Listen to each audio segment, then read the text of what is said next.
What is shaking, everybody? Happy Wednesday as we get ready for the tourney. Now, they'll try to tell you the tourney started last night. It didn't, okay? I don't want to hear about the first four being part of the tourney. It's not part of the tourney.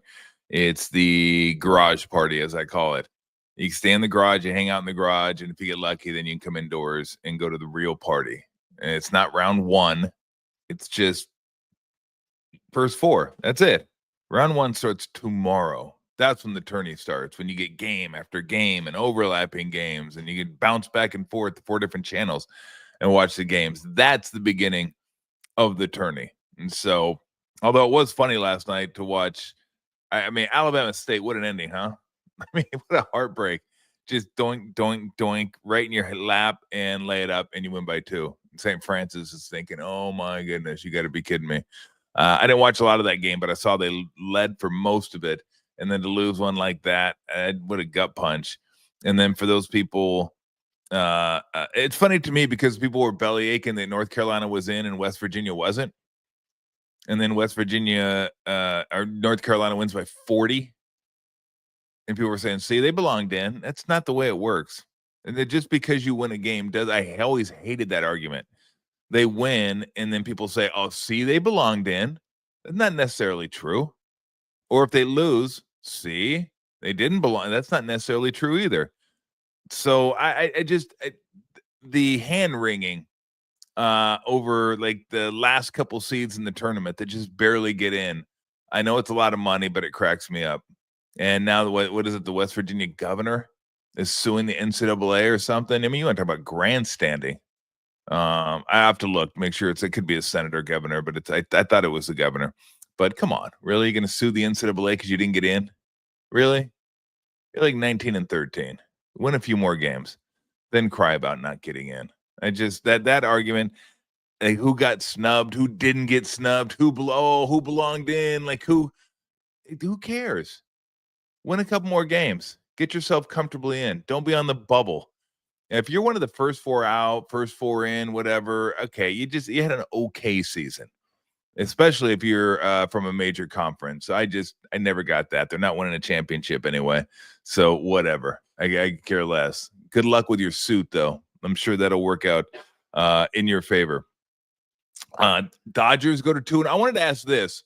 Dodgers go to 2-0 in Tokyo, beat the Cubs last night, so they're 2-0, Cubs 0-2.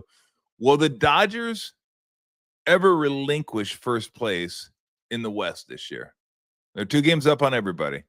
Will someone catch them at some point this year? Not will the Dodgers win the division, because they are going to win the division unless something crazy happens. But will they ever not be in first at all this year, just for a day? Will someone take over first place for a day? You assume it's going to have to happen early. First month and a half of the season. I mean, the team is as stacked as any team I've ever seen. It's just a ridiculous embarrassment of riches. They won both games without Betts, without Freeman. They're your second and third best players. And they didn't even have to pitch Snell or Glass now. You know, of course, they pitched the hometown heroes, and I don't think they're both from Tokyo, but both from Japan, of course, Yamamoto and Sasaki. Ohtani didn't pitch. Then you got Snell. Then you got Glass now. Then you got May. I mean, I'm not sure if Gonsolin's come. I mean, it's embarrassing what these guys have. I mean, it really is. Yeah, it's like, okay, you got a great lineup. Maybe the pitching staff maybe a little suspect. Oh, I don't know. What about the bullpen? Oh, they just added Scott and Yates to the back end of their bullpen this year. So it's just great thing about baseball, though, is it's not basketball. And one guy can't control the whole game like you can in basketball. So it's much harder to beat dominant teams in basketball. Can be done. Happened to the Warriors. They were a dominant team, and they lost a couple finals. Yes, there were some circumstances surrounding both. One was injury, one was a suspension, but still, you lost. In baseball, all you need is bats to go cold for a couple games, maybe a couple bad breaks, and you can get beat 4 out of 7. But for the long haul, that team is just a monster. I think their win total was like what was it? 108, 109, maybe even more. I don't know. I was shocked, but it was like a monster number. Usually, if you're in the high 90s, that is a monster number in baseball. Dodgers are like in the hundreds, and they're already 2-0. Yeah, if they stay healthy, now is Snell going to stay healthy? We'll see. Is Glass now going to stay healthy? We'll see. And pitching in general, is it going to stay healthy? But how many guys do they have to get hurt before you look at their pitching staff and say, oh, they're in trouble? Like last year was amazing. Yeah, I'm not a Dodger fan at all, but you got to give it up to them. I mean, you look at that staff was in tatters last year. Tatters. They pitched bullpen games in the World Series. And they didn't have anybody, yet they were good enough. Absolutely good enough. And a lot of that was the Yankees' self-inflicted injuries last year, too. No doubt about it. But it's as stacked a team, and more stacked than the early 2000 Yankees, early 2000 Red Sox. Now, those lineups could match up with the Dodger lineups. There's no doubt about that. You know, Johnny Damon and who was it? Big Papi and Manny and Dustin Pedroia and Euclid. Yeah, I mean, they were stacked too. I mean, that was a stacked lineup, and then the Yankees were absolutely stacked. I don't know that they didn't have the pitching staff. At least I don't remember them having the pitching staff that these guys have. I mean, in theory, you have Snell, a 1, Glasnow, a 1, Yamamoto, a 1, Ohtani, a 1, and Sasaki stuff's a 1, but let's call him like a 3 for now. We don't know how good he's going to be. But you have 4 1s on your team. 4. I mean, come on. That's just insane. But I like it. I like it. Gives me something to root for all season long, and I do enjoy rooting against the Dodgers. So they're 2-0. Funky schedule. You go, you play regular season games, you come back, and right back into spring training. And then they get started with everybody else. I think they open against the Tigers at home, Tigers and Braves. Braves, I think, will be interesting this year with Strider back and Acuna when he gets back. That's a team. Now, their pitching isn't as deep. They lost Fried as the Dodgers, obviously, but they got a lineup too. And they got a solid squad. And they got some young pitching, some guys you probably haven't heard of that are really good. But they're good. Philly is really good. Like I like Philly a lot. Not so sure about the Mets yet. I mean, I know they signed Soto, and Lindor was fantastic last year, and they had a really nice lineup. But we'll see. But I mean, Philly, Atlanta are the 2 teams off the top of my head that I think about when I think about teams. Maybe in the playoffs they can compete with the Dodgers. We'll see. And then in division, maybe Arizona, maybe San Diego, maybe. Giants aren't there yet. I think they're finally moving in the right direction, but they're not there yet. But if you're the Giants, you don't need to worry about competing for the division. Just get in and hope that Webb and Ray are pitching really well. Harrison bounces back this year, and the pitching kind of carries you, and you get some timely hitting. But I mean, that's still a little bit of a stretch. Anyway, so we're going to have Tommy Lloyd coming up in about 5 minutes. We talked to him Monday, busy day Monday. We talked to him and Randy Bennett, and Randy Bennett was live. So we said, okay, let's save Tommy until Wednesday. It's all evergreen stuff anyway. So he's just going to talk about the tournament, the ball club, all that stuff. Love Tommy. So it's always fun to catch up with him. And we'll recap the brackets. Do we have the bracket? We have the bracket, by the way. We got a fair amount of there's our bracket right there. And I'll give you all the numbers. We're tallying all the numbers right now because you have Twitter, I guess X, Twitter. I still call it Twitter. And you have YouTube. I think those are the only 2, right? Yeah, we got two ways to vote. And then we're trying to add them up, trying to tabulate them, see where we're at. I know Ridgeway and Kemper was a real bloodbath. That was like 50-50. So that was close. Uh, Dahmer's all over Little, and Zodiac and the Ripper were somewhat close. Gacy, he was clowning Yates. He just crushing him. I think Ramirez was taking. I knew Bianchi and Bono wouldn't do well. It's like that singing duo that shows up on The Voice, and they sound really good, but they're not going to win. It's like that they're not going to win. You got to be a solo artist. You cannot going to win on the. I don't care how well you harmonize. You're not winning on The Voice as a duo. You may be able to go through, and you may be able to get a couple rounds, but it's just not. It doesn't resonate as well. I think Berkowitz was up on Warnos. Rader was up on D'Angelo Jr. and Bundy was just, crapping on Chase all over the place. And so I watched, it was interesting. I watched last night. I watched the Invisible Monsters again, episode 3. And you forget, I always make the joke that it was the golden age of serial killers, which, by the way, an FBI agent stole my joke. I don't know when they filmed that, but that was my joke. He stole it from me because he said the same thing. I was cracking. I go, oh my God, he said it too. He did, but it is true. You forget that they not only were they all in the 70s, they were doing it at the same time. And guys were like watching one another. Like they knew about one another. It's wild to think all this was going, like the 70s were wild. 70s was like, coming out of the free love and hey man, freedom rock, hey man, hey. Love that commercial. But it was hitchhiking. It was hanging out, sharing a beer, sharing a joint, sharing a pad, just whatever. People, like I said, people are a lot more trusting back then than they are now. And so a lot of this could occur, but it's just wild to think about that whole time. Like these guys all existed at the same time, and Bundy escaping from prison not once but twice.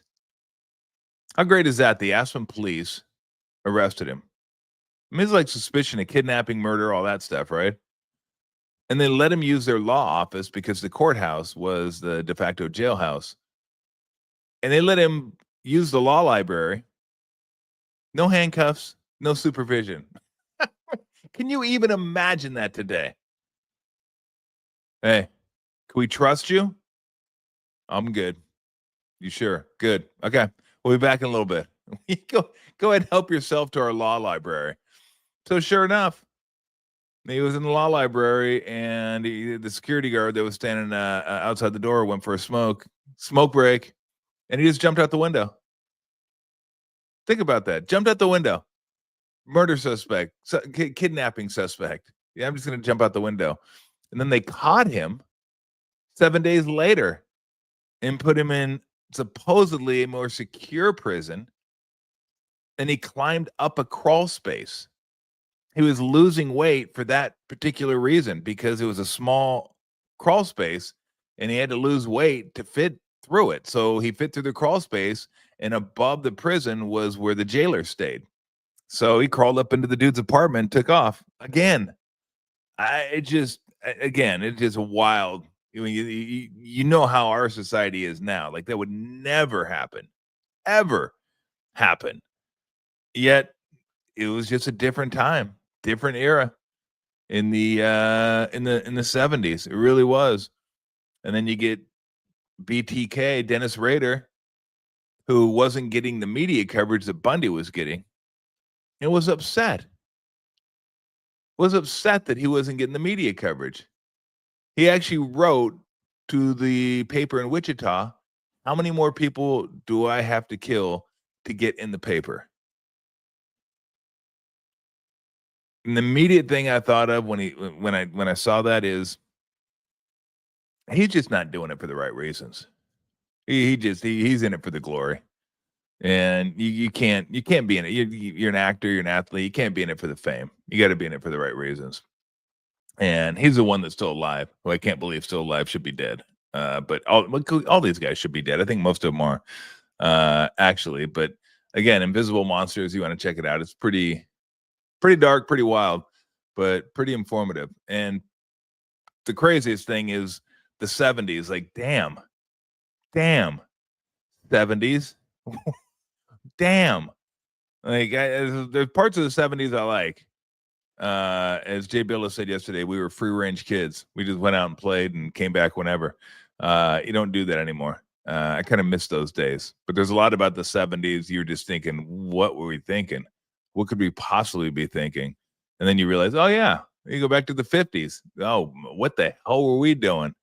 And go back to the early night. What the? So hey, look, believe it or not, we're in an era now that we're going to look back on, or those of us, those of you that are alive and young, will look back on and go, what were they thinking in 2025? You got to be kidding me with that. It happens. That's just history. I don't know what it's going to be, and you don't know what it's going to be. If you knew what it was going to be, we'd stop doing it, right? We'd just, oh, okay. Oh, that's not going to age well. But you don't. So you keep going until someone says, not so sure of that. All right, let's do our interview with Tommy Lloyd. Then we'll have all the numbers for you from S.K.I. And like I said, it's the first and last. It's not annual. There's just nowhere to go with this, and I don't want to go anywhere with it. It's done. Max did a great job with the graphic. I think it has a sense of has a sinister feeling to it, which it should, because everybody on that list is sinister. Everyone is, and look, as far as I'm concerned, they're all winners / losers, and all should be expired. Let's put it that way, because these are some of the worst people on the face of this rock that have ever lived. So we're just trying to find out who is the worst, and maybe not even the worst, maybe the most notorious, I guess would be the way to put it. So we will tabulate, and we're going to keep this going through Sunday, the Sinister 16, as we go down to the Evil 8 and Fiendish 4, and then we'll crown a winner in a couple weeks. So, all right, let's get to Tommy Lloyd, and then we'll recap the brackets, and then we'll get on out of here and get you ready. Tomorrow's tourney time. Can't wait for tourney time. Sit there. Oh, I'm very happy. A shout out to my partner Tim Roy for reminding me last night when he was doing the broadcast. Next game, Thursday against the Raptors. And I looked at him and I said, did you say Thursday? I thought the game was Friday. I thought for sure it was Friday. I might have missed it. I thought the game was Friday. And because the fires, I guess, everything got changed around. But I don't know what happened. But I'm glad he said something. So I'll actually be working. I got a game tomorrow against the Raptors. And it's funny, too, watching all the announcers. RC sent me something. My producer sent me something. All these announcers that are having trouble saying Grady Dick. It's like, do you say Grady Dick? Do you say Dick? I never even really thought about it until I saw it was like a Howard Stern thing that as a compilation of NBA announcers that are like, oh, I'm not going to say Dick. I'm just going to say Grady. Like, I have no problem saying Grady Dick, Dick Grady, Dick Cheney, Dick. I don't really care. Whatever. Dick. So if I could be Chris Berman, Dick. I don't care. It's actually been pretty good this year. I haven't been bad. Raptors are scrappy. Yeah, they are. They're not good, but they're scrappy. But maybe I'll touch on the Warriors a little bit. Get the win last night against the Bucks. Bucks just couldn't shoot straight, and Draymond proved once again why he's one of the greatest defensive players of all time. He was fantastic. But let's do some tourney talk with my alma mater's head basketball coach, the University of Arizona Wildcats basketball coach, Tommy Lloyd. Go ahead. Always a pleasure to welcome to the show one of my favorite coaches, my alma mater, the University of Arizona Wildcat coach, Tommy Lloyd. Tommy, what's going on? Not much, Tom. Just doing the deal. You know, you and I do our annual interview at my busiest time of the year. Thank you. You know, like I love how you appreciate my time, and just let's set some records straight here. Okay. Like, people need to know how hard our alumni is on me as a coach. Like, especially bald guys that live in the Bay Area. Like, if we lose the game, the texts I get from these guys are crazy, you know. And then when we win, When we win, the text I get that says "about time." That's crazy. No. Yeah, how many times did I text you and go, "Nice fucking coaching job, well done"? Yeah, you're the best. No, you're the best. But hey, I thought we'd be broadcasting from O'Malley's today. Oh, you know what? We're going to start doing that at some point. We're going to start going for a reason, doing some broadcasts. In fact, when you're up here for a recruiting trip, we'll have to schedule that. We can go to a bar, have a beer, and do the show. Yeah, that'd be great. I didn't know we'd be doing it for your parents' basement, but that's okay. You know, What do you mean my parents' basement? Dude, I am a homeowner, Tommy. Good Lord. I thought guys that do podcasts still live with their parents. Like that's just it. No, well, most of them do. Most of them do. They get great, gravy stains on the t-shirt, stuff like that. But no, I'm a proud homeowner. Meatloaf, Mom. I love the Beastie Boys t-shirt, by the way. No, I like the AC/DC. I mean, it's keeping it real. That is fantastic. So what music did you listen to? Obviously the Beastie Boys growing up. Man, the Beastie Boys were always my favorite. I like all genres of music, but my two favorites were probably the Beastie Boys and Beck. Like those are the two that are kind of just right in my genre, a little bit creative, good vibe, happy, fun music, not talking about how tough they are. Let's do this, let's do that. Let's laugh, let's smile. That's the stuff I enjoy. So no, I enjoy that as well. You said all styles of music. You like polka? I like polka because usually it's associated with beer and pretzels. That's a great answer. That's a fantastic answer. All right, let's get to before we get to the tourney, I got to ask you how weird was it to be playing in the Big 12 this year?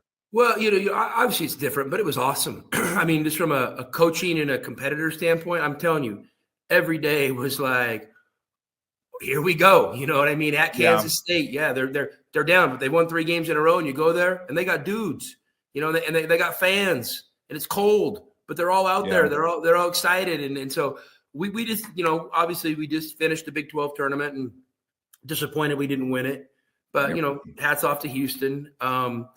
That I think, we had 23 Big 12 games this year, and 17 of them are what we would consider quad one, So, and I think last year, I think we looked at it, maybe we played in 10 quad one games total. So, just out of our conference. And then, we played some of the non-conference. So, 2 out of every 3+ games for us. I mean, I don't know, 70% of our games were quad one games this year. So, it was a battle. I'm telling you, it was a battle every day. But you're hoping to prepare your team for the tournament. And when you play a schedule like that, you're not going to have this gaudy record. But now it comes down to matchups and games and just winning one game to get to the next one. So I feel like we're in a good spot. You got off. I mean, you mentioned the schedule. I mean, the schedule we had was pretty ambitious to start off, right? It was like Wisconsin and Duke. I think Oklahoma was in there, West Virginia, which was odd that you played a non-conference game and then a conference game against West Virginia, UCLA, which was not a conference game. Still taking me a little while to get used to this. So you schedule them, you lose all those. Some were close, some weren't. And then once you get to the Big 12 schedule, you turn it around. I think it was TCU and then that important road trip to Cincinnati and West Virginia that you swept to get you off on the right foot in the Big 12. What kind of turned it around? What clicked when you guys headed into the Big 12? Well, I felt like we had a good team coming into the season. I mean, I thought we were talented enough. I felt like we had a good preseason. I just think that the schedule kind of hit wrong. And, we went to Wisconsin. And that day we went to Wisconsin, I mean, that stuff was crazy. Like, it was an awesome atmosphere. It was, kind of your first road game with this team. It's a new team. And we played them Friday, early in the season. And second game of the year or something like that. And just imagine the campus. They honored everybody that ever scored a basket in the history of the program before our game. And there was like a 24-minute ceremony. It was crazy. It was like, it was all, hey, it's a big game. They're bringing them back. And, obviously Arizona and Wisconsin have the history of those Elite Eight games where Wisconsin won 2 in a row. So, I mean, they're honoring those Final Four teams. They're honoring Bo Ryan, all worthy stuff. So the atmosphere set, the arena is over full. And Saturday on campus there, Wisconsin's playing Oregon in football. And at the time, Oregon's ranked number 1 in the country. So imagine that campus that Friday and Saturday. You have Arizona, Wisconsin. So it's just college is one of those days. You go there and, you show up and you didn't recognize any three of the officials, and you're like, oh, here we go. And they shot 47 free throws, and I think they made them all. And so that was a little bit of a gut punch for us. Then we came back and played obviously a really good Duke team, which in early in the year for us and them, and we just didn't play good enough. And then I think that kind of, maybe our guys were kind of questioning themselves a little bit. And then you go to these Thanksgiving tournaments, and these tournaments are cool. They're in these tropical settings. You're in the Bahamas, but you play 3 games in 3 days. And when you have a young team or a new team, I mean, if you lose one of those games, 12 hours later, you're playing another game. So like, there's no time to reset. And so like, it all kind of happened so fast that I knew we were okay. We just needed to kind of get back, get our collective breath, build back. And then we we're here. And, I remember we had a week to prepare for UCLA, and we're preparing for UCLA, who we know well and respect. And we're playing them in Phoenix. And our big guy, Krivas, who has been injured early in the year, kind of held out, and we'd really counting on him to be kind of like the center for our offense. And he starts looking better. He's practicing. So I was like, okay, let's put in our post stuff. I love playing through bigs, and we get going. And then Tuesday at practice, he re-injures himself more serious than the first time. So now he's out for the year. And so now you literally like, okay, we don't have post, a true 5-man, that we could play through. And that's a huge part of our offense. And I've been building that in. We got to go play UCLA. And we go play UCLA in Phoenix, and we're up 13. Got the game in control, and we just turn the ball over. And they're great at creating turnovers. We turn the ball over and over and over again, and we lose in the last minute. And, man, it was a gut punch. And I just remember, coming back to campus, I'm with Jack Murphy, our assistant. And, we feel horrible, but I'm like, no, we got this. We're all right. We had a couple games for Christmas. Let's win those, get reset, and then let's get off to a good start in the Big 12. So we just put all our focus into that. And honestly, there was a sense of urgency. We were in a little bit survival mode, and our guys did a great job. And so we got from that moment of being 4-5 after the UCLA game, you'll love this story. I can add this one on there. But so Jack and I are in Cherry Garage, Cherry Garage, the parking garage right next to me. And we come back on the team bus, and Jack and I are actually next door neighbors. So I don't have a car down there because my wife dropped me off or something. Jack's he's gonna give me a ride home after we get off the bus. And we're going through Cherry, we're talking, we're walking up the ramp, putting our, bag in there. No one's in Cherry. It's late on Saturday night in mid-December, school's out of session. And we're talking, and I throw my bag in the back, and he forgot his bag. So I threw my bag in the back of his car, of his Yukon or whatever, and then start walking off. I'm going to get in the passenger seat to talk. Well, we forget to do one thing: close the hatch, close the back. So we start driving off, and we're going down the ramp. We turn the corner. We literally hear the loudest boom you've ever heard in your life. I'd like somebody shot us. I'm like, man, these fans are really mad. We just got shot at. Let's go run for cover. And no, the hatch was up, and one of the overhangs, the cement overhangs coming out of the garage, hits it. Massive explosion. I mean, it couldn't have broke more clean. Like every speck of the back windshield is all over the concrete floor at Cherry Garage, and we're looking at this. And Murph's like, let's just get out of here. I'm like, Murph, oh my God, they got cameras. You and I can't do that. So we had to run around and find a broom, and it took us 2 hours to get everything done. So we're sitting there after losing, stuck in Cherry Garage for 2 hours. And then you know what? And that was a dark moment. And we just battled back. And so for this team to have earned a 4 seed, people can dispute that over there. We're a 4 seed, whatever. Yeah. I mean, you could have told me we're a 5 seed. I'd be happy for that too. Yeah. I'm happy to be there. I'm really proud of our guys. I'm proud of our staff for hanging with it, because as you know, the last few years, I'm not saying things never come easy, but we were playing with momentum. We were playing as a highly ranked team all the time. So to kind of have to battle our way back and not be able to front run it, I mean, that means a lot to me. Yeah. And by the way, I didn't get one of those tropical Thanksgiving holiday tournaments when I was at Arizona. We got Alaska.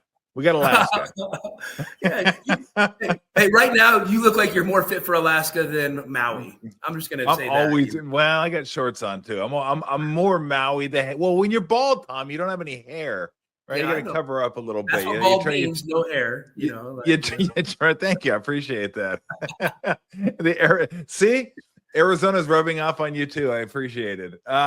It certainly seems like this year stylistically has been a little different than past years. And I know you like to play to the bigs, but this has been more of a grinding team, like defensive, got to get in you. You guys don't shoot it particularly well. You're more of an in the paint, downhill, get downhill type team.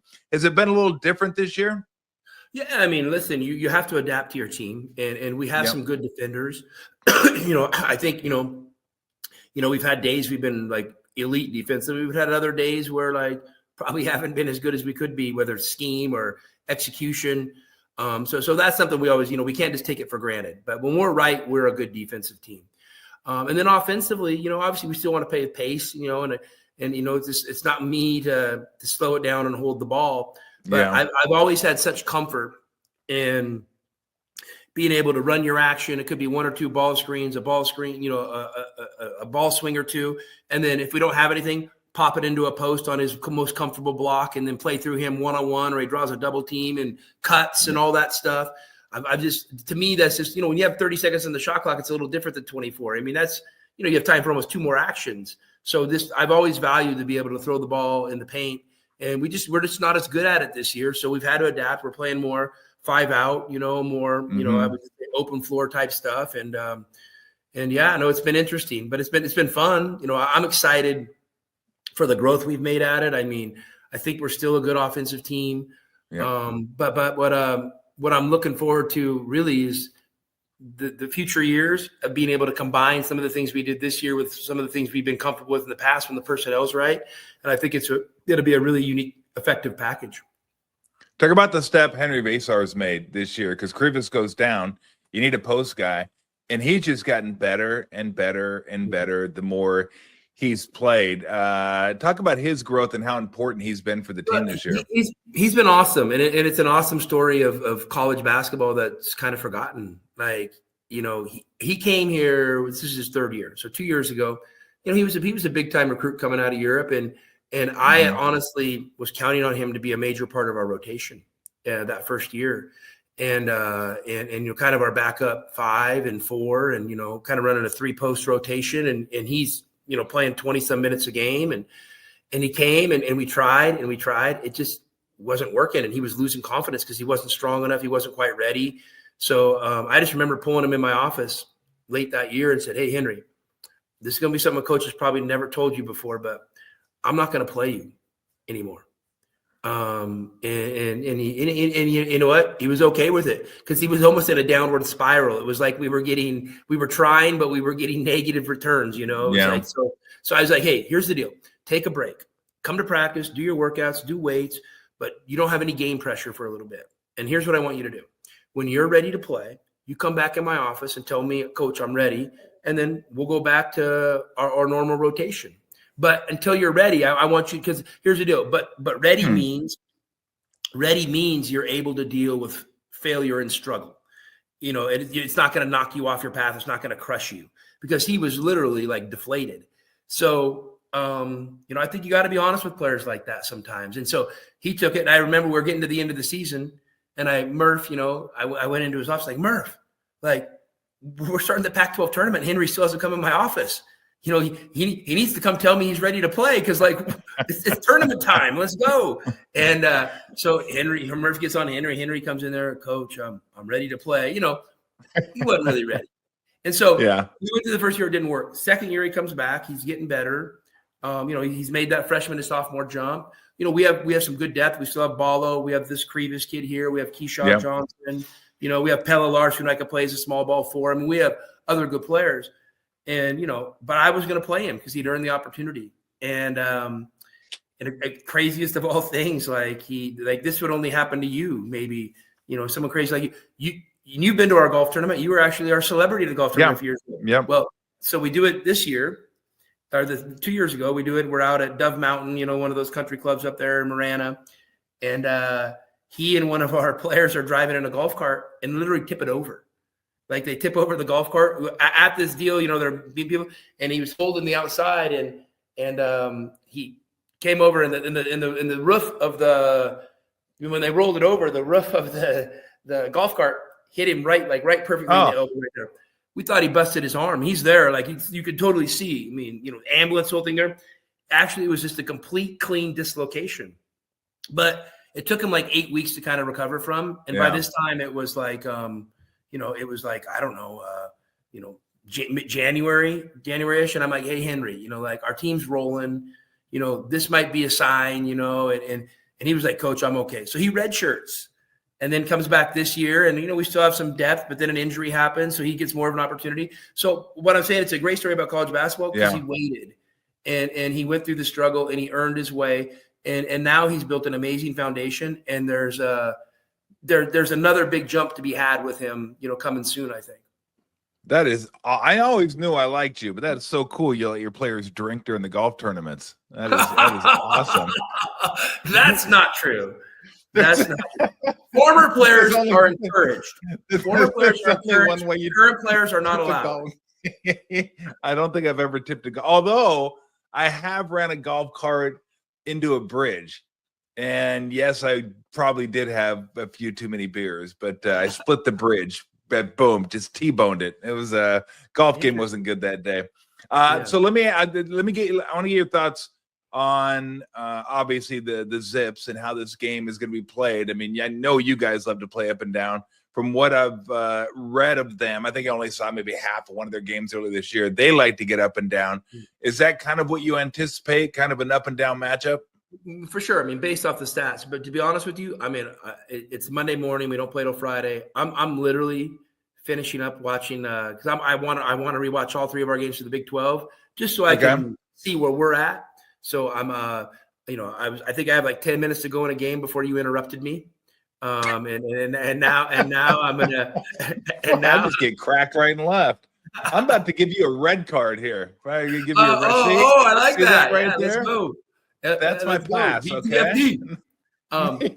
So I'm honestly gonna start watching them, after this. But our staff's obviously watching them, and I mean, it sounds like they're a good team that plays with great pace and spreads the floor, likes to shoot threes, So, and he's a good coach. I mean, he's been around for a long time. And I remember, we played him when I was at Gonzaga. He was at Illinois, and they came up to the Kennel and won. And they were one of the first teams ever to do that. And I just remember at the time, obviously I didn't know who he was. I'm a young assistant. But I was like, man, this guy's a really creative coach, because they were doing some stuff that I was like, I really hadn't seen much of before. So, I'm expecting them to be really well coached and organized. And obviously, these teams are always super dangerous. Like, you throw out the seeds. I mean, they've probably won, 19 of their last 20 games. I mean, so winning's in their DNA, and they have belief, and so you have to respect that. Let me ask you a couple of things. NIL transfer portal. So you think of this. I think NIL, there's got to be contracts. Everybody has to sign contracts for these things each year. It could be a 2-year contract, 3-year contract, whatever it is. And then the transfer portal, I'm a fan of getting, everybody gets a freebie. Transfer whenever you want. You're eligible whenever you want. And then after that, unless a coach leaves or maybe a family issue, then it's the old rule. You got to sit out a year. Like, I get tired of like the guy on 3 different teams in 3 different years. And basically what he's doing is just seeing if he can get a better deal somewhere else every single year. And honestly, I don't really think that serves the player in the long term. It may in the short term, but those, they should get paid. And they should be able to transfer. But I'm okay. Like I said, I'd give them one freebie, except for the 2 exceptions I made. And then every NIL deal's got to come with a contract. And it could be a 2-year contract. And if you don't fulfill that contract, there are going to be penalties. What do you think? No, I mean, I love all of that. I mean, I think we're all looking for parameters right now. And hopefully once this House settlement does go through like they anticipate, we get to a place where we can have some common sense rules. I mean, I would like, I like yours makes sense to me. I thought another one that I've always thought about, I'm like, what if when you go to a school, it's a 2-year commitment. And if you stay 2 years, then you can get your freebie. You know what I mean? Like, so there is a little bit of loyalty to that first place. So you're really picking a place you really want to go to. But hey, and if you leave after 1 year, I get it. But then you have to redshirt. But because like here's the redshirt deal is so valuable. Like, everyone is pushing fast forward on these players' careers, but players aren't developing any faster than guys did in your day. they need time. I mean, you played 4 years, right? You Yeah. were, and then hey, now by the new rules, you played 2 years in JUCO, right? 1 year. 1 year. So you would get an extra year of eligibility because kids that played JUCO now they just won a lawsuit. They get an extra year of eligibility in Division I. So I just think that we should not be creating a system that accelerates the kids' timeline. Like let's slow it down. These are supposed to be the best years of your life. They're so pivotal in your development as a person, a player. Like why are we accelerating the system instead of kind of like having some common sense ways to slow it down for them? So give them the best chance in life. Yeah, that's the last thing I wanted to do, though, Tommy, is be a 26-year-old senior. Yeah, right? no, Just no hanging question. out on college campuses. Like, who was the guy, who was Matthew McConaughey's character in Dazed and Confused? What was his name? Like, I don't want to be that guy, right? You're on 26-year-old senior, big man on campus. I don't need to be that guy. What was the old movie, man? I can't remember what it is. It was a hilarious one, and the guy who I think it was called, I don't know if it was Better Off Dead or something like that. But John Cusack. Well, yeah, and the guy who played Booger. Yeah. The guy who played Booger and Revenge of the Nerds is like, he had the greatest line of all time. He's like, "Hey, I'm no dummy. I've been at this high school for 8 years. I know how things work." Like it's just a whole new. It really is. It's a whole new world out there when it comes to college athletics. So I'm gonna have to get down there to Tucson. I enjoy getting insulted, especially by you. So I'm gonna have to come down. Oh yeah, let you insult me in person. Yeah, let's go. I went to somebody recently had a going away party here, and I went to Dirtbags for the first time. It was at 5 p.m. Did you really? It was at 5 p.m. So does that count going into Dirtbags? No, not really. Not really. But my shoes still did stick to the floor at 5 p.m. Did they really? Yeah. All right, before I let you go, last concert you've been to? Last concert I've been to. Oh, wow. I think last year I took my family to see Coldplay in San Diego. Okay. The next concert I'm going to go to is Midland, their country band. And the lead singer, Mark Weistrack, he's from Sonoyta, just outside of Tucson, and he's a good friend. So this would be a great theme song for you. Their all-time hit. It's a great song. Okay. Probably one of the best country songs of all time. It's called "Drinking Problem." And the thing I don't have a drinking problem. Yeah, no, that's what he said. That's the whole just people say I got a drinking problem, and he says, no, actually, I got no problem drinking at all. Yeah, exactly. I don't have a gambling problem, a drinking problem, anything. I'm all good. I'm all good as far as I know. Hey, Tommy, it's always great catching up with you. Best of luck in the tournament. Definitely be watching all the games per usual, but best of luck and thank you for making time. I appreciate it. Appreciate you, my friend. Bear TFD, Tommy. Go get him, man. Yep, thanks. All right, man. Take it easy. All right, appreciate you, man. The head coach. Take it easy, brother. They get ready to take on the Akron Zips on Friday night, which works out well for me because, as I said earlier, the Warriors play Thursday. Works for me. I thought they played Friday. Speaking of the tournament, I didn't do brackets this year. I may at some point. I didn't get into a bracket pool, but I'll have a few wagers, possibly. Here's who I like. I'm going to give you guys these. You guys can track these and see how I do throughout the tournament. Final four. We'll see how the Final Four does. I got Michigan State, Florida, Zona, and Houston. Obviously, I'm going to do if I did another bracket, like a not quite homer bracket, although Arizona is still talented enough to get it done, I would probably have, I don't know if I could put Duke in there because then I got 3 number 1 seeds, and I hate having 3 number 1 seeds. But Michigan State, Florida, in my non-Arizona bracket, I'd have Florida winning. I think Florida is the most complete team in the country. And then Houston. I love the fact that Houston can score now. So when Houston can score, when they couldn't score, they were winning games. Now they can score, and they still defend, and they still get after you. So I like them. So Final Four, Michigan State, Florida, Zona, and Houston. And of course, I got Zona winning, but I wouldn't do that on my bracket. If you were like your bracket, go another direction there. Take Duke, take whoever you want to take in that one. I'm not even sure who's the 2 in the Duke bracket. I should probably look and see who it is. Because another team I like is Texas Tech. I watched them play a few times, and I did enjoy Texas Tech. But they were in a bracket with somebody that I was like, well, I can't take Texas Tech, but yeah. See, Duke's with Bama. I love Bama. I don't. Maybe Arizona can do something. Hey, you get by Duke. Maybe Flag's not 100% healthy, so I'm feeling better now about that. Again, I think Arizona could beat them anyway.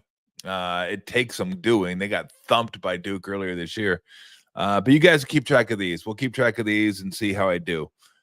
These are against the spread picks for the first round. Yale, Oklahoma, Arkansas, Liberty, Bibberty, Utah State in my one big upset that if I was doing a bracket, I'd take it just because I'd take Troy over Kentucky.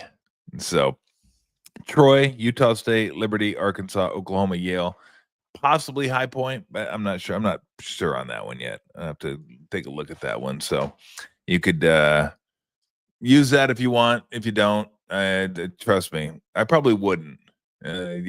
Just because I do like to wager doesn't mean I like to win. Well, I like to win.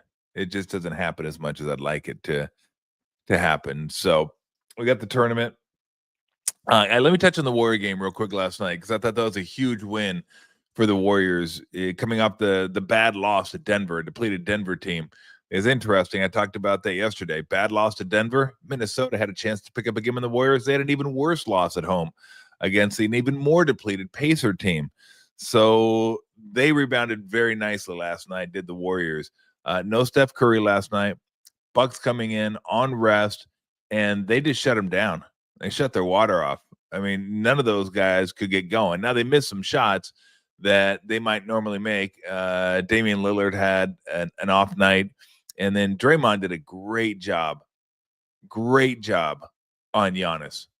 I mean, just walling him up and then standing him up and not letting him get all the way to the rim, where he gets 2 feet from the rim, 3 feet from the rim, and he just extends.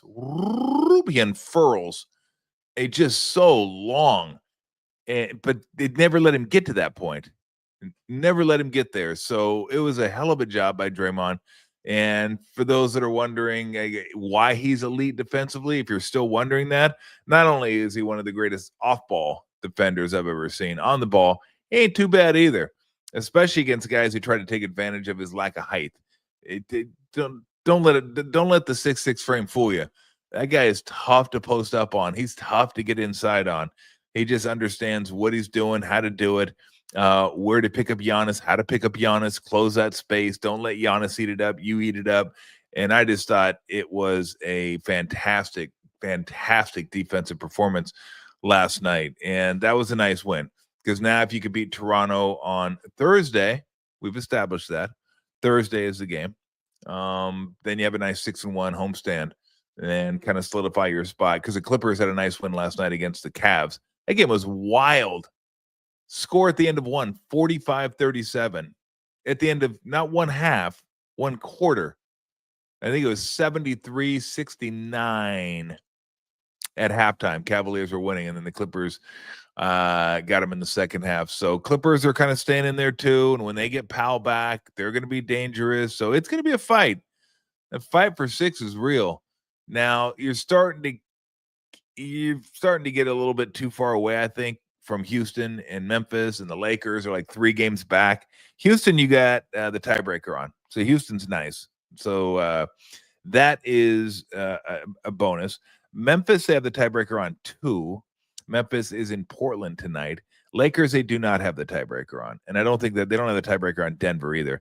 But they're going to be hard pressed to catch Denver. That's 4 back, right? 4 back with 13 to go. So that's not going to happen. So, and the Rockets are 4 back too, but you're really 3 back because you have the tiebreaker on them, and you have a game against Houston coming up. So maybe it's a little bit of a stretch. Lakers, you don't have the tiebreaker there, so you got to clear them. and they don't have LeBron. So we'll see when they get LeBron back. But they were playing great. Right now, I would say if I had a small group of teams, I would say I expect to win the championship. Thunder, Celtics, Cavs. Those are the three. I think your championship team comes out of those. If I were to have another group of teams that, okay, maybe if things break right for them, they have a chance to win a championship. It would be the Knicks, Lakers, Denver, Warriors. And I wouldn't have put the Warriors or the Lakers in that group a month ago. Neither of those teams would have been in that group. I would have said not a chance they're going to win. I just think Houston's too young. Memphis, I don't know if they're quite ready, but they got the pieces. They might be inching toward that. T-Wolves, Clippers, I don't think so. And then after you get past the Knicks in the East, Bucks, I'm not, nah. Pacers, nah, they're not ready yet. So I only really have like 6 teams in there that really have a legit chance to win. And again, Lakers and Warriors, I wouldn't have said that. A month ago, I'd have said Lakers have no chance, Warriors have no chance. But since Doncic came to the Lakers, Butler comes to the Warriors, things have changed, and the team's looking like a team that could win, playoff series. And so we'll see. But I love what I see out of the Warriors right now. Jimmy Butler's been so good for this team, and you think, oh, he gave them space. He does everything they didn't do, right? He handles the ball. He doesn't turn it over. He gets to the free throw line. He defends multiple positions. Smart basketball player. So he's been really, really good for them. Really good for them. And I don't need to explain why Doncic has been good for the Lakers. I mean, it's self-explanatory why Doncic has been good for the Lakers. But yeah, I would say the Warriors are in that group now. Not in the inner sanctum. Only 3 teams there. And again, to be clear, I expect one of those 3 to win the championship. Thunder, Cavs, Celtics. Those are the teams. And then the other ones that I just mentioned, the Knicks, Nuggets, Lakers, Warriors, they're kind of on the outside looking in, but they're not that far away. They're there. It's not like a complete wow shock. Like if Houston wins, like holy smokes. Bucks win. Wow, what? Like any of those 6 that win, I'd be shocked. If one of the 3 win that I mentioned, that's what I expect. If the other 3 or 4 win, I guess it was 4. Mild, that'd be surprising, but not completely surprising. And so, anyway, all right, let's get to the brackets. We got some update brackets. You guys are doing a nice job getting some votes out there. I'd still like you guys to go door to door if you can and get some more votes. Scare up some more votes, if you will. There's our bracket. I think that says Sinister. As you can see, you might not be able to see it because we got the live and the tally, but it says Sinister 16, Evil 8, Fiendish 4, and the finals. We had to come up with some sort of trophy too. I don't know. I'll come up with something like that. Like, I don't want to get too goofy with it. I mean, these people are mass murderers. I mean, there are serial killers. So we're just trying to find the worst of the worst. And so we're going to right now. Now they could have changed since the last time we tallied this, because we have to tally in between Twitter, X, and YouTube. So we got to tally between the two. And right now, it's looking more like the women's tournament. The women's NCAA tournament when one plays 16 and it's just a slaughter. The game's over before it starts. That's what this one's looking like. So you have Jeffrey Dahmer over Samuel Litter, 141-28. So that thing's all precincts are reporting that one's over. Zodiac, Jack the Ripper, unfair for Jack. Right, we're in the Zodiac's backyard. So there you go, 102-48. It wasn't a fair fight. Sorry, Jack. You're on the wrong side of the pond, my friend. And Zodiac is from here, so home court advantage. This one, Gary Ridgway and Edmund Kemper, the Green River Killer and the Co-Ed Killer. This one is tight. I mean, look at that. 63-59. We're like, it's incredible that just like the NCAA tournament, the 12-5 is possibly an upset. And for those that haven't seen, there's Pip, by the way. Pip's not having it. Pip's like, give me a Pip. You can't mess up the camera, okay? I think Pip's looking around like, this wasn't the setup we used to have when you were doing the other thing. Like, I'm not sure what we're doing here. He's looking in the printer. What do we got in the printer? So there you go. I mean, if you're a Ridgeway fan, you better get on it. You better get on it. Your boy's down by 5 or by 4. So 63-59. Robert Lee Yates, the Vampire of Sacramento. I would expect he's just getting absolutely bludgeoned by John Wayne Gacy. Yeah, 124-13. That's like UConn versus Southwest Missouri State back in the 2008, 2007, whatever, when UConn was just rolling people and they never lost a game. I wish I could show you the camera right now because I'm doing the show. I'm not really paying attention to anything else. Pip is drinking my water. She got her head in my water, drinking it. So now I can't drink my water anymore. How many times has that happened that I didn't know? And I drank the water and I go, it's kind of tangy. What is that? Who knew?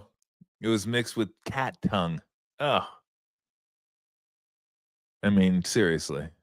And they just like don't care. I have the water laying right next to me. They just come over there and like, hey, thanks. Appreciate it. Knuckles. Like cats they think like I'm getting them water. Hope you enjoyed that. Thank you. Appreciate that. Like that's a full glass of water too, pal. I gotta go dump that out. But at least you're hydrated. Got to keep your cat hydrated. All right, Ramirez and the Hillside Stranglers.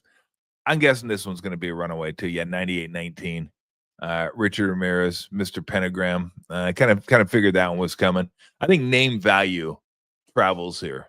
I think it does. So Eileen Warnos, the Damsel of Death, David Berkowitz, Son of Sam. Yeah, 80-28. So kind of figured that one too. So really, we only got one maybe upset with a 12 over a 5. And that'd be a big one. And then Joseph D'Angelo Jr., that's the Golden State Killer against Dennis Rader, BTK. And yeah, Rader BTK, yeah, handily right now. I don't know if he's covering, but he's probably going to get the outright win. 77-35. And then our biggest blowout, Dahmer is just, we did Dahmer, Bundy. Bundy's just a runaway. He's a freight train. You can't stop him. Prison can't stop him. The jailhouse can't stop him. Certainly Richard Chase ain't stopping him. And so maybe, you know what? I think I may have made a mistake. I think Robert Lee Yates, if I'm not, I think that was the a grocery bag killer. Richard Chase, I think, was the Sacramento, the Vampire of Sacramento, if I'm not mistaken. I have to look that up, but either or, they're both going to be out. They're both going to be out because it's done. Ted Bundy is just hammering Chase. So really, the only one we have that's a contest. Although, hey, polls are still open. So if you want to get in there and vote for your favorite, I suggest you do so. 60. That's the one right there. That's the one you got to keep an eye. That's a swing state. That's a swing murder. Is what that is. That's like it's like Wisconsin and Pennsylvania, Florida, all those swing states. So yeah, you got to see how that one factors in. I mean, John Wayne Gacy's going to be sitting there waiting for him in the next round. So there you go, 63-59. You can go to Twitter, vote. You can go to YouTube and vote. And again, I'd like to see how many votes we can get. We've done a pretty good job. I mean, we have probably about 900 votes between all the brackets, and I wanted to get to 1,000. So, but look, you get after it, and the comments are pretty funny. But we're gonna keep it open until Monday, and then we'll be down to the 8's going to be all the top 4 seeds. It's like the NCAA tournament where they say all number 1 seeds going to make it, or all the top 4 seeds going to make it. Bundy, Gacy, Ramirez, and Dahmer. Are they all going to be there? Or is someone going to take them down? Look at that, Bundy, 94%. I mean, just, yeah, no bueno, no contest. So get in there, vote for your favorite in the Satanical 16, and the Evil 8 will pop up next week.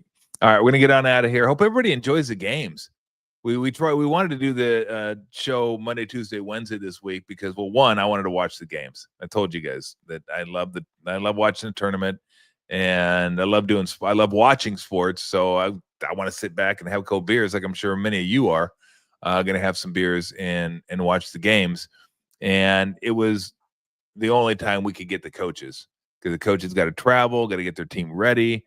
And, you know, obviously Jay's busy this time of year. So we just said, hey, let's just knock them out Monday, Tuesday, Wednesday. Next week, I don't know what the schedule is next week yet, but next week will be more baseball centric. We'll get into baseball next week. Our guest will hopefully we're gonna have 3 baseball guests on next week. So we're gonna try to get because I'm gonna talk baseball, and I'm probably gonna talk hockey too when the Stanley Cup playoffs roll around. We'll have Drew back on, but I know, I get it. I get how this works. Everyone loves the NFL. NFL is king. Everyone hit the combine. Now everyone wants to hit the draft and up to a little bit around the draft. But I just want to talk about the sports that are on the field and all the goofy stuff, of course. But if it's baseball season, basketball season, that's probably what I'll be talking about. I'm not going to talk that much about the draft and free. What is this? The undrafted free agents. I'm not. That's not my deal. And so, anywho, if we want to if you want to pop up a couple before we get out of here, if you guys want to pop up a couple of questions or you want to pop up some comments, and Warriors avoiding Denver in the first round seems wise. Yeah, but you can't manipulate it. Look, you could say what you want. I think I'd rather face Denver than the Lakers. But who knows? They're all going to be tough. Memphis is tough. The one team I think they'd probably have the most success against is Houston because they're young and they really don't shoot that well. But it's not going to be easy one way or the other. Memphis is going to be tough. Lakers will be tough. Denver will be tough. So it's just, and like I said, you can't manipulate it. You just can't. You win. You end the season. Who do we play? Let's go. What do you see in the Knicks? Yeah. Look, when Brunson gets healthy, like I said, they're the 3rd best team in the East, and they're really good. I love their starting lineup. Josh Hart's one of my favorite players in the NBA. Anunoby has been fantastic. I think he's been really, really good this year. They got an elite defender in Mikal Bridges. We all know what Cat can do. Then you got Mitchell coming off the bench. And I like their team. I do. It's an un-Tibbs team. They don't play defense very well, but boy, they could score. And at the end of the game, is there anybody that you'd want the ball in his hands more than Jalen Brunson? You could say Luka, you could say LeBron, you can say Steph. I mean, there's a bunch of great players in the league, but he's right there with them. That dude's a badass. Like, I love watching him play. Now you know why Jay Wright won so much. He had some badass dudes on his team that were just mentally tough. Mentally, just you couldn't break them. And Hart's one of those guys as well. Although if you're Josh Hart, get ready to play 48 minutes a game when the playoffs start. That dude was he must have been dragging by the end of the playoffs last year. But no, I like the Knicks. I just don't think they're quite ready yet. But boy, 2nd round matchup between them and the Celtics, sign me up for that. Who's the preference? I already said Houston would be. If you're speaking of the Warriors, Houston would be the team that I would think they would fare the best against. He said, "Please ask Tommy Lloyd when the Jason." Well, that interview was over 2 days ago. I love those cat socks. By the way, I wanted to know when the cat socks are coming back. I don't know, but I'm gonna get a pair. If they come back, I want a pair. I had a bunch of those when I was a player. I never saved any. Not that I could wear them now. I mean, they're 40 years old, but those were badass socks. For those that don't remember, it was just cats down the side of the sock on each side, and those were sweet socks. Boy, you brought back memories on that one. What was my favorite cartoon as a kid? Probably Scooby-Doo. My brother does a better Scooby-Doo than I do. Hong Kong Phooey. I enjoyed quite a bit, but yeah, Scooby-Doo was always on when I came home from school. So, watch Scooby-Doo, and our cartoon choices were very limited back when I was growing up. So, but Scooby was always there for Scooby's there for you now. You can't go wrong with Scooby-Doo. The movies are garbage. I mean, the movies are that I don't want those, but you watching the? No, I'm not watching the pilot today. Pilot's gone today. Pilot is down in LA today. Pilot was abducted. My wife took the pilot to go see a friend. So no, we'll not be watching the pilot. Well, you want to know if I'm washing my damn car? What's wrong with you? You washing the pilot today? No, I know what he's referencing. And I don't get out there and wash the car. I let somebody else wash it. Yeah, I'm helping the economy. Is how I like to think about it. Not that I'm lazy, that I'm just helping grease the economy. So I'll get out there every once in a while if it's warm, grab a beer, line all 3 cars up, and we just all go out there and knock it out. And so is that it? We got any more? 5, 4, 3, 2. Oh, they snuck one in, didn't we? No, I didn't have any Girl Scout sightings. Get out of my face with that. It's over. The Girl Scouts are done. I told you, Friday was it. I'm done with the Girl Scouts. I didn't even think about the Girl Scouts. I ate my last Thin Mint a few days ago. So Girl Scouts are in the rearview mirror for another year. And it's always a good thing, isn't it? And look, I don't. I was going to say, look, I love the Girl Scouts. No, I don't. The girls are cool. And this is the whole theory. No. Again, I'm not getting into this again, okay? I get into it once a year. People are like, what do you have against the guy? I got to explain myself every year. Like, what I'm saying, I'm not doing it twice a year. So, damn you for asking, and thanks for putting it up, too. I'm punching somebody today. I don't know who it's going to be. Someone's getting punched. Maybe the guy that's not here is getting punched, but you'll get it on Monday. All right, we're going to get out of here. Everybody enjoy March Madness. I was gonna grab a beer because it's Wednesday, but basically it's kind of like Friday. But I wasn't feeling it today. I wasn't feeling it. I just went water. I just did a little water. Oh, that's right. Oh, Pip drank out of that one. God damn it. I forgot about it. Pippy. God damn it. I can't believe. Oh, man. Well, it can't be too bad, I don't think. But I generally don't want to drink water out of the cat's bowl, and that's basically what that has become. All right, everybody enjoy the weekend. One more game on the Warrior homestand. Hey, we got Giant season starting next week. Gonna be fun. So looking forward to that. But everybody enjoy the tourney. Have a couple beers or whatever you enjoy. Maybe some water, maybe some iced tea, maybe some Palmer, whatever you get into. Enjoy the tournament. Good luck on your brackets. I hope the picks I gave you win, even though I'm not all that sold on them. And I wouldn't trust them. But if you're going to go with them, we'll keep track of them and see how they did next week. Again, those are all against the spread. So we're going to see if they move on. That'd be great. If not, hopefully they'll cover and everybody out there can make a little coin. So enjoy the weekend, everybody, and we'll talk to you on Monday. See ya.